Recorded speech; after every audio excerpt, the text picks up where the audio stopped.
Washington va donner des éclaircissements aux Européens, vent debout après l'affaire Snowden. Les dégâts politiques, la perte de confiance mutuelle sont déjà dans l'air et vont planer quoi qu'il arrive sur les futures négociations commerciales entre Américains et Européens. Pour le président social-démocrate du Parlement européen, Martin Schulz, la pilule est plus que dure à digérer. Si les faits étaient avérés, il porterait un coup terrible aux relations entre l'Union européenne et les États-Unis. Et cela implique une forte protestation de notre part. Je comprends la nécessité de mesures préventives contre le terrorisme. Elles sont nécessaires et elles requièrent la participation des services secrets. Mais je ne pense pas que les institutions européennes planifiaient des attaques terroristes.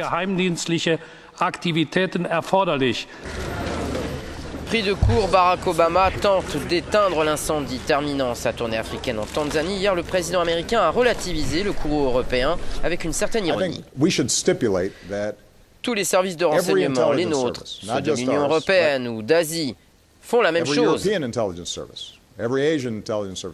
essayent de mieux comprendre le monde, de mieux comprendre ce qui se passe dans les capitales du monde entier, à l'aide d'informations qui ne proviennent pas de médias comme le New York Times ou NBC News.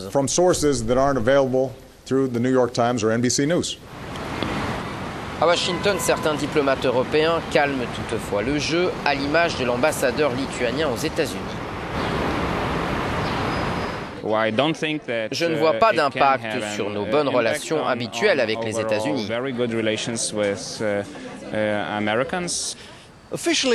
Officiellement, aucune déclaration des personnes travaillant dans ce bâtiment, mais en privé, les réactions vont du scepticisme à la colère. Et cela ne cadre pas bien avec les négociations commerciales Union européenne-États-Unis qui doivent commencer la semaine prochaine à quelques mètres d'ici.